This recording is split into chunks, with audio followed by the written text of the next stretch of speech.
Everyone.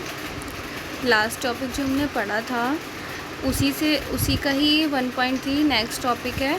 तो आज हम इसको पढ़ेंगे, इसको समझेंगे। और मेरी वीडियो को लाइक कर देना, सब्सक्राइब, और मेरी वीडियो को शेयर करना ना भूलें। देखिए इसमें क्या है, एक growing middle class envisages end of privileges, यानी कि यहाँ पे आप पहले ही देख लीजिए, यहाँ पे टॉपिक में लिखा हुआ है मिडिल क्लास क्या कर रही है, अब ग्रो कर रही है। और एंड किसका कर रही है, प्रिविलेजेस का एंड कर रही है। क्यों कर रही है? क्योंकि जो थर्ड स्टेट के फेस कर रहे थे प्रॉब्लम्स को, वो दोनों स्टेट फेस नहीं कर रहे थे, ना फर्स्ट स्टेट और ना ही सेकंड स्टेट। प्रॉब्लम का सामना किसको करना पड़ रहा था, मिडिल क्लास को, और जो थर्ड स्टेट में आती थी। अब यहाँ पे क्या हुआ, इन्होंने वही चीज़ें ना कि अगर हम प्रॉब्लम को फेस करते झेलते रहेंगे जब तक हम उसके लिए हम कुछ करेंगे नहीं, तब तक वो प्रॉब्लम हमारी बनी ही रहेगी और आगे बढ़ती रहेगी। तो इसी चीज़ में यहाँ पे मिडिल क्लास आगे बढ़े, उन्होंने कदम उठाया। अब देखिए कैसे, यहाँ पे जो कुछ वर्कर्स थे, यानी कि कुछ ऐसे मर्चेंट थे जिनका खुद का मतलब उन्होंने बिज़नेस किया, या फिर बिज़नेस पहले से ही थोड़ा बहुत करते होंगे तो उसको ग्रो किया। उस बिज़नेस को ग्रो करने के बाद मतलब बाहर वो अपना माल एक्सपोर्ट करते थे, जैसे कि उन्होंने सिल्क है और यहाँ पे वूलन है, इसको उन्होंने बाहर क्या किया, एक्सपोर्ट किया और उससे अच्छे पैसे कमाए। तो जो वो थोड़े रिच हो गए। और यहाँ पे पढ़े लिखे लोग भी थे, एजुकेटेड पर्सन भी थे, जैसे यहाँ पे लॉयर भी थर्ड स्टेट में ही आते थे। तो वो लॉयर भी काफ़ी पढ़े लिखे थे, एजुकेटेड थे। तो उन्होंने इस चीज़ को क्या किया, इसी चीज़ का उन्होंने फ़ायदा उठाया, और फ़ायदा उठा के उन्होंने कदम उठाया। यानी कि जो प्रिविलेजेस लोगों को बाय बर्थ मिल रहे हैं, तो वो ऐसा नहीं होना चाहिए। प्रिविलेजेस जो होने चाहिए वो बाय बर्थ नहीं, बाय एजुकेटेड मिलना चाहिए, यानी कि एजुकेशन के द्वारा मिलना चाहिए। तो आगे देखिए क्या हुआ, ये बार स्क्रॉल, एक सेकेंड। हाँ, तो यहाँ पे जो टीचर्स ऑफ गवर्नमेंट थे, यहाँ पे दो ऐसे निकल के आए, जिसे वैज्ञानिक कह सकते हैं, साइंटिस्ट कह सकते हैं, जिन्होंने बोला कि फिलोसफर्स थे वो, such as John Locke and Jean Jacques Rousseau. ये ऐसे थे जो टू ट्रीटीज थे गवर्नमेंट के, उन्होंने रिफ्यूट किया, sought to refute the doctrine of divine and absolute right, जो कि सही है, उस चीज़ के लिए उन्होंने आगे मतलब बढ़े।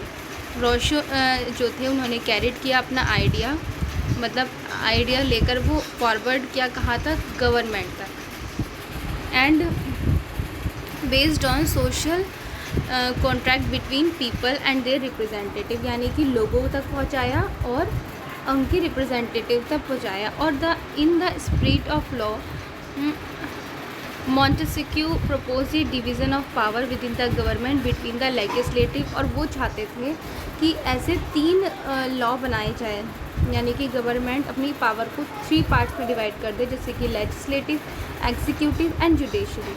और ये जो होना चाहिए गवर्नमेंट का, was put into the force in the USA, और ये मॉडल लग चुका था, यूएसए ने अपने अंडर ये मॉडल लागू कर दिया था। After the 13 colonies declared their independence from Britain, यानी कि ब्रिटेन से जो 13 कॉलोनीज थी वो इंडिपेंडेंस हो गई थी। तो सबसे पहले यूएसए ने जो है ये लागू कर दिया था कि ये पावर्स को 3 भागों में बांट देना चाहिए, लेजिस्लेटिव, एग्जीक्यूटिव और जुडिशरी। और ये American constitution and it's guarantee of individual rights was an important example, और ये अमेरिकन का ही, यानी कि अमेरिका का ही एक इम्पॉर्टेंट एग्जाम्पल बन गया था, किसके सामने, उन लोगों के सामने, थर्ड स्टेट के सामने। तो और ये ही एग्जाम्पल के थ्रू वो अपने राजा को, मतलब उन्हें भी इस चीज़ का वो देना चाहते थे। तो American constitution and it's guarantee of individual rights was an important example of political thinker in France, यानी कि एक पॉलिटिकल, मतलब ये एक एग्जाम्पल बन गया किसके लिए, फ्रांस के लिए। The idea of philosopher were discuss intensively in saloons and coffee house. अब ये आइडिया जो है फिलोसफर्स का, ये हर जगह क्या होने लगा, हर जगह कहीं ना कहीं जहाँ सुनने को मिला, मतलब ये चीज़ें कहीं ना कहीं सुनने को मिल जाती थी कि अब ये चाहते हैं कि बाय बर्थ नहीं मिलना चाहिए प्रिविलेजेस, अकॉर्डिंग टू एजुकेशन मिलना चाहिए, और ये राजा की मतलब हर बात में राजा की नहीं चलनी चाहिए। This were frequently read allowed in groups for their benefits of those who could not read and right. और ये सब मतलब लोगों के द्वारा सुना जाने लगा। The news were Louis 16 plan to impose further taxes to be able to meet the expenses of the state generated anger and protest against the system of privileges. अब ये न्यूज़ जब लुई 16 तक पहुंची तो लुई 16 ने इस चीज़ को impose करना चाहा, और उन्होंने क्या किया कि अब जो है टैक्सेस बढ़ा देने चाहिए। जो ये कह रहे हैं, प्रोटेस्ट कर रहे हैं प्रिविलेजेस के अगेंस्ट, उनका गुस्सा भड़क गया और उन्होंने सोचा कि अब टैक्स बढ़ जाने चाहिए। जो अब तक पिछले टैक्स लुई 16 से चलते आ रहे थे उसको क्या कर देना चाहिए, बढ़ा देना चाहिए। अब देखिए क्या हुआ आगे। Outbreak of the revolution. अब यहाँ से जो है इस रेवोल्यूशन का आउटब्रेक होता है, यानी कि लुई 16 ने जो है टैक्सेस बढ़ाना चाहा। For the reason you have learned in previous section, how do you think he could have gone about doing this? In France of the old regime, the monarch did not have the power to impose taxes according to this will alone. Rather, he had to call a meeting of the States General, which would then pass his proposal for new taxes. यानी कि यहाँ पे देखिए Louis 16 एकदम से कोई नियम कानून नहीं बना सकता था, उसको भी किसी के अंडर जाकर कानून बनाने होते थे। तो ये भी तब हुआ था जब लास्ट ये भी अब एकदम से ये चीज़ नहीं हो सकती थी, मतलब राजा भी नहीं कर सकता। फ्रांस में पहले से ही चलता रहा था मोनार्की में कि कोई भी पावर मतलब have the power to impose taxes, कोई भी ऐसे पावर को टैक्स को इम्पोज नहीं कर सकता अकेले, जब तक वो मीटिंग नहीं बुलाएगा स्टेट जनरल की, which would then pass his proposal for new taxes, और उसके बाद ही नए टैक्सेस लागू होंगे। यानी कि स्टेट जनरल्स की मीटिंग बुलाई जाती थी, उसके बाद ही नए कानून राजा के द्वारा बनाए जाते थे। तो state general was a political body. State general एक पॉलिटिकल बॉडी है, to which the 3 states and their representative, जिसमें ये एक पॉलिटिकल बॉडी है, यानी कि ये भी एक राजनीतिक ही तंत्र है, जिसमें क्या था कि तीनों स्टेट के रिप्रेजेंटेटिव्स को बुलाया जाता था, और उसमें मोनार्क अकेले डिसाइड कर सकता था when to call a meeting of this body, और ये केवल राजा ही डिसाइड कर सकता था कि मीटिंग कब बुलानी है और कौन से दिन बुलानी है। ये डिसीजन केवल राजा का होता था, बट अकेले वो खुद से कोई नया कानून नहीं बना सकता था। उस टाइम पे भी ये था कि सभी को ही मतलब सभी स्टेट्स के लोगों को क्या किया जाए, बुलाया जाए रिप्रेजेंटेटिव्स को, और उसके बाद कोई डिसीजन लिया जाए। The last time it was done was in 1614, और ये जो पिछली वाली जो मीटिंग बुलाई गई थी वो बुलाई गई थी 1614 में। अब जो लुई 16 ने मीटिंग बुलाई थी वो बुलाई थी 5 मई 1789 को। ये ध्यान रखिएगा, ईयर बहुत ही इम्पॉर्टेंट होते हैं।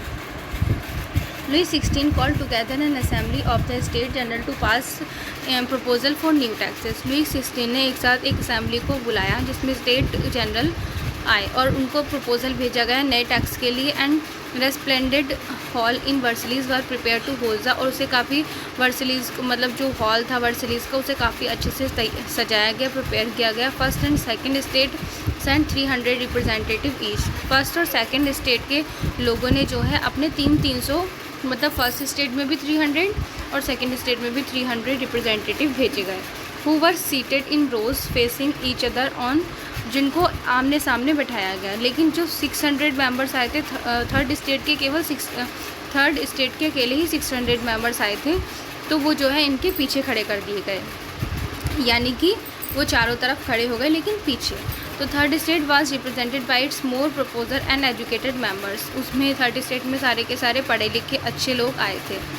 तो peasants artisans and women were denied entry to the assembly. Peasants artisan को आना अलाउ नहीं था, मतलब जो किसान थे, कलाकार थे या औरतें थीं, उनको वहाँ पे आना असेंबली में मना था, यानी कि कह सकते हैं उनके लिए बिल्कुल डिनाइड था। तो however their grievances and demands were listed in some 40,000 letter. अब लेकिन वो भी अपने साथ जो 600 मेंबर्स आए थे वो भी अपने साथ 40,000 पत्र लेकर आए थे। किन के? उन लोगों के। उन लोगों के पत्र अपने साथ लेकर आए थे, यानी कि वो 600 तो खुद आए थे, लेकिन पत्र उनके पास 40,000 लोगों के थे। अब देखिए, which the representative have brought with them. तो voting in state general in past had been conducted according to the principle that each state had. अब यहाँ पे भी एक चीज़ थी, वोटिंग केवल हर स्टेट के मेंबर को, मतलब ये समझ लीजिए पहला स्टेट 300 लोग थे, लेकिन वो केवल अपना एक मत दे सकते थे। मत केवल एक ही होना चाहिए, यानी कि केवल समझ लीजिए 3 मत होते थे। फर्स्ट स्टेट के मत एक, सेकंड स्टेट का मत एक, और थर्ड स्टेट का मत एक। तो ये चीज़ गलत थी। तो लुई 16 ने जो है डिटरमाइन किया the same practice, but members of the third state demanded that voting now be conducted by the assembly as a whole where each member would have 1 vote. यानी कि उन्होंने किसको अपनाया? डेमोक्रेसी को अपनाया। उन्होंने कहा कि हर मेंबर को ही, ईच मेंबर को मतलब सिंगल वोट देने की अनुमति होनी चाहिए। This was one of the democratic principle but forward by philosopher like Rousseau in his book। और ये philosopher ने अपनी बुक में दिखाया है और उन्हें ये चीज़ बहुत पसंद भी आई, और नाम था उस बुक का social contract. When the king rejected this proposal, members of the third state walked out of the assembly in protest। वो अपनी प्रोटेस्ट में क्या हुआ, जब उन्हें उनकी बात नहीं सुनी तो वो जो है अपने वो थर्ड स्टेट सारे के सारे मेंबर बाहर आकर खड़े हो गए। Representative of the third state viewed themselves as a spokesman for the whole France nation। उन्होंने फिर अब इस फ्रांस नेशन के लिए वो लोग खड़े हुए। On 20 June they assembled in the hall of an indoor tennis court in the ground of Versailles। उसके बाद वो कहाँ इकट्ठे हुए? वर्सलीज के ग्राउंड में, टेनिस कोर्ट में। वो जो है 20 जून को वो थर्ड स्टेट के जो मेंबर्स वहाँ गए हुए थे 600, वो जाकर इकट्ठे हुए। दे डिक्लेयर्ड, अब उन्होंने अपने आप को डिक्लेयर कर दिया था कि वो अब क्या बन गए हैं? नेशनल असेंबली बन गए हैं। और उन्होंने शपथ ली कि वो अब तब तक नहीं टूटेंगे जब तक वो फ्रांस को उनके मोनार्क से नहीं बचा लेते। दे वर लेड बाई अब उनको लीड कौन कर रहा था इन सब के लिए? मिराबियू एंड अबेसियस इनको लीड कर रहा था, जो कि मिराबियू जो है एक नोबल फैमिली से था, और उसके पास feudal system need to do with the society of feudal system, यानी कि उसने कन्विंस्ड किया था ऑफ द नीड किसके लिए? फ्यूडल प्रिविलेजेस के लिए। He brought out a journal and delivered powerful speeches to the crowd assembled. और उन्होंने जो है ये सब जर्नल और डिलीवर्ड की, मतलब एक जनरल थे और उन्होंने डिलीवर्ड की ये स्पीचेस वर्सलीज में। मतलब ये जब ये बात वहाँ पे थे तो वो बात कर रहे थे। अबेसियस ओरिजिनली ये और जो कि अबेसियस एक प्रेस्ट थे, उन्होंने जो है वो इन्फ्लुएंशियल पैम्फलेट उन्होंने बना करके लोगों तक ये बातें पहुँचाई। तो what is the third state? अब थर्ड स्टेट क्या है, मतलब जिसको बोला गया थर्ड स्टेट क्या है? While national assembly was busy at Versailles drafting a constitution. जब नेशनल असेंबली जो है एक कॉन्स्टिट्यूशन को बनाने में बिजी थी तो फ्रांस की कंडीशन बहुत ही ज़्यादा देखने लायक थी। उसमें मतलब क्या था कि severe winter had meant a bad harvest, मतलब जो उन कड़ाके की ठंड में बहुत ही बुरी तरीके से हार्वेस्ट हुआ, फसल नहीं उग पाई और ब्रेड के प्राइसेस बढ़ते चले गए। मतलब सिचुएशन बहुत ही ख़राब हो चुकी थी, वर्स्ट सिचुएशन थी। और तो और पेरिस ने भी अपनी सेना को कहाँ भेज दिया? फ्रांस में भेज दिया। तो 14 जुलाई जो agitated crowd storm and destroyed the Bastille. उसके बाद 14 जुलाई जो पूरी तरीके से स्टॉर्म था, उन्होंने बेस्टाइल को डिस्ट्रॉय कर दिया। Countryside rumours spread from village to village that lots of manor had hired band of. और ये भी सुनने में आया कि कंट्री में जो है गाँव बहुत ज़्यादा क्या हो गए हैं, कुछ लुटेरे आ गए हैं जो कि फसलों को ख़राब करने के लिए आए हैं। और उसके बाद क्राउडी ने फ्रेंसी ऑफ फियर पीसेंट, और उन्होंने जो भी डरे हुए किसान थे उन्होंने जो है इस चीज़ को खड़े होकर क्या किया, अपने फसल को बचाने के लिए अटैक करना चाहा। They looted hoarded grain and burn down document. और उन्होंने क्या किया, कुछ जो उन्हें डॉक्यूमेंट मिले इसकी चीज़ में तो उन्होंने उन्हें जलाने की कोशिश की। उन्होंने किसानों ने, मतलब हाल बहुत ही बुरा होता जा रहा था। एंड उसके बाद क्या हुआ देखिए, faced with the power of his revolting subjects. अब ये जब चीज़ें उन्होंने फेस की, मतलब ये सब किसने किया था? ये सब उन लोगों ने ही किया था जो कि फ्रांस को मोनार्क से बचाना चाहते थे। तो जब उन्होंने देखा कि ये तो मतलब उनके अगेंस्ट हो रहा है, लुई 16 फाइनली उन्होंने क्या किया, accorded recognition to the national assembly, और उन्होंने जो है नेशनल असेंबली एक्सेप्ट कर ली।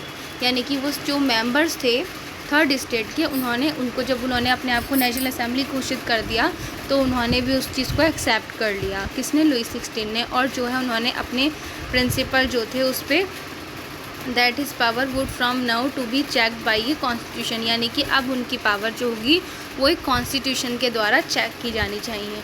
On the night of 4 August 1789 the assembly passed a decree abolishing the feudal system of obligation. यहाँ पे टैक्सेस और जो उनके ऊपर ऑब्लिगेशंस लगे हुए थे उसको भी उन्होंने एबॉलिश कर दिया, ख़त्म कर दिया। Members of the clergy too were faced post to give her, और जो फर्स्ट और सेकंड स्टेट के लोग थे उनको उनके प्रिविलेजेस से बाहर उनको कर दिया गया, यानी कि उनसे उनके प्रिविलेजेस छीन लिए गए। Tithes were abolished and lands owned by church were confiscated, यानी कि जो उन्होंने टैक्स दिए थे वो भी उनसे वापस ले लिए गए, और चर्च के पास जितनी ज़मीन थी वो सारी सरकार के पास चली गई। तो ये सब चीज़ें अभी मतलब स्टार्टिंग हो गई है किसकी?